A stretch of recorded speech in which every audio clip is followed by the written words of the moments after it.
Bienvenue à l'Hôtel Cabu, musée d'histoire et d'archéologie d'Orléans. Cette semaine, c'est le grand rendez-vous musique et son dans les musées d'Orléans et également la semaine du son avec le conservatoire. À cette occasion, je vais vous présenter un des objets emblématiques des collections, la trompe de Neuvy-en-Suyas. Cette trompe, qui se trouve derrière moi, appartient au trésor de Neuvy-en-Suyas. Ce trésor a été découvert en 1861 à une trentaine de kilomètres d'Orléans. Et donc cet ensemble gallo-romain de bronze essentiellement est composé à la fois d'animaux pour une grande partie, mais également de personnages que l'on peut voir dans la deuxième vitrine. Donc cette trompe est assez impressionnante à plusieurs niveaux en fait. Déjà par ses dimensions. Ensuite, par son état de conservation. Au moment où elle a été retrouvée, en fait, elle était en 4 sections, mais en assez bon état. Et puis aussi de par son histoire. C'est une découverte ancienne, donc 1861, et puis elle a subi de nombreuses modifications. Elle a été remontée au moment de sa découverte, et puis elle a subi plusieurs restaurations. Et également, bien sûr, de nombreux chercheurs se sont penchés sur cet objet assez unique. Donc il y a eu de nombreuses études archéologiques, mais aussi analyses. Le contexte de cette trompe. En fait, c'est une trompe romaine, donc qui date du 1er ou 2e siècle après Jésus-Christ, et elle appartient à la série dite des trompes droites. Ce type de trompe, en fait, a été importé par les Romains en Gaule.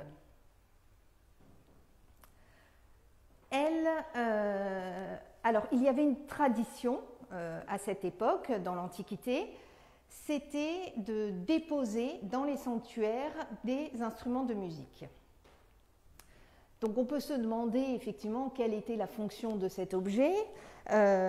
Donc le fait qu'on ait retrouvé dans le même dépôt le cheval, donc du trésor, on en a très vite déduit que c'était un ensemble votif, puisque très souvent le cheval est associé à la trompe, puisqu'ils sont placés sous le patronage du dieu Mars.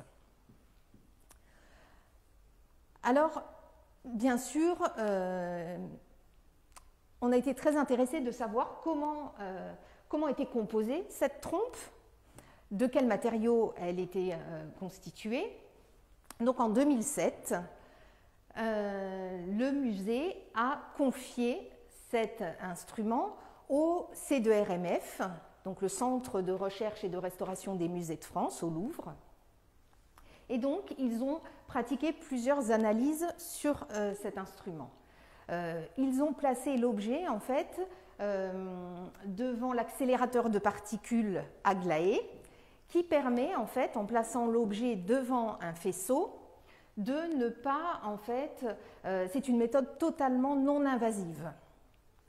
Et ça a permis de comprendre, en fait, en établissant des radiographies, de savoir comment était assemblée la trompe et quels matériaux la constituaient.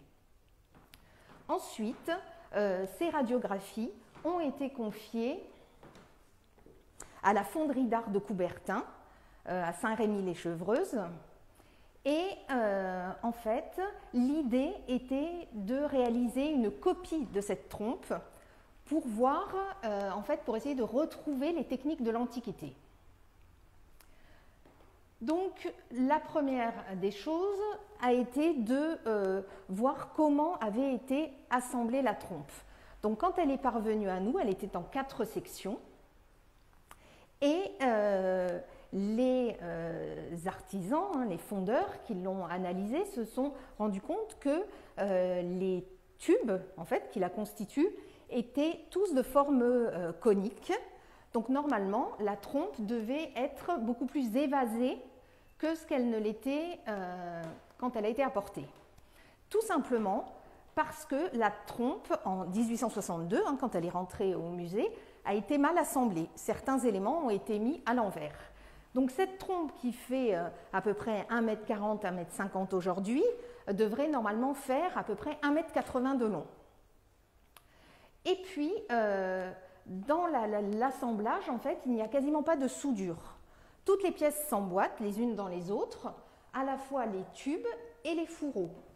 Et en fait, l'idée, c'était que cette trompe soit totalement démontable. Parce que ce type de trompe servait aussi dans l'art militaire, et donc il fallait qu'elle soit transportable facilement. Ensuite, bien sûr, ce sont les matériaux qui ont été analysés. Donc là, elle paraît relativement terne, mais en fait, elle est composée d'un alliage cuivreux, donc de laiton, et qui donnait un aspect très clinquant à la trompe à l'époque. C'était un très bel objet. Et donc, ce qui est intéressant aussi, c'est effectivement de se dire que maintenant que la structure avait été analysée, les matériaux, eh bien, il fallait aussi voir en détail le décor. Et là, c'est une pièce assez exceptionnelle puisque le décor est très travaillé, ciselé en fait, avec des motifs de stries. Et c'est à cette occasion-là que donc les fondeurs ont découvert une inscription. Et là, c'est un fait assez exceptionnel, puisqu'aucune trompe antique, en fait, n'a été jusqu'à aujourd'hui découverte avec ce type d'inscription. Donc on peut se dire, même si malheureusement elle n'est pas encore déchiffrée, cette inscription, qu'on est assez sûr que cette trompe relève du domaine votif, puisque voilà, c'est souvent dans ce domaine-là qu'on peut retrouver des inscriptions dédiées à un dieu, etc.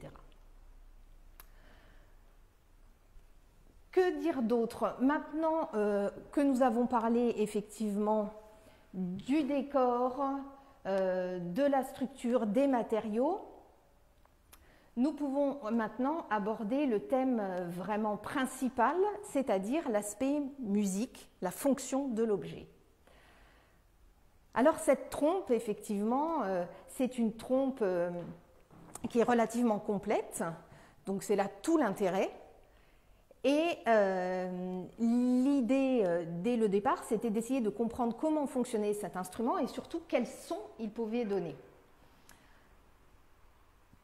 Donc tout a été remonté quasiment à l'identique de l'époque, on va dire, à la copie, a été remonté à l'identique.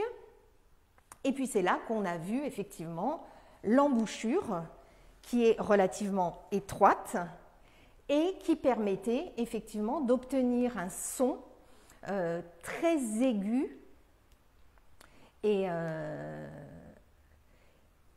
donc malgré le poids et la longueur de l'objet, c'est un instrument qui est assez facile à jouer. Alors bien sûr, ce n'est pas, on ne va pas dire que c'est une trompe vraiment qui est du type mélodique, c'était plutôt une trompe qui servait en fait d'instrument d'appel.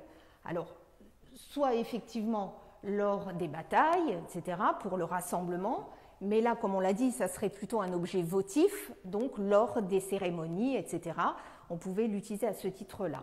Donc ce sont des trompes dites naturelles, voilà, avec un son assez naturel, qui ne permet pas des mélodies. Donc en fait, cet objet se rapproche vraiment au niveau du son des trompettes modernes. On est vraiment dans la même catégorie. Alors pour conclure, cet objet, effectivement, c'est un objet assez unique. On a retrouvé très peu de ce type de trompe droite. Il y en existe une à Saint-Just-sur-Dives, mais qui effectivement n'est pas tout à fait complète comme la nôtre. À l'époque, ça devait être un objet assez majestueux de par sa taille, effectivement, de par son décor très soigné et par son côté très rutilant, le laiton très, très brillant. Donc c'est un objet vraiment incontournable des collections, assez exceptionnel et qui mérite vraiment d'être plus connu. Donc je vous invite à venir dès que le confinement sera terminé pour pouvoir l'admirer.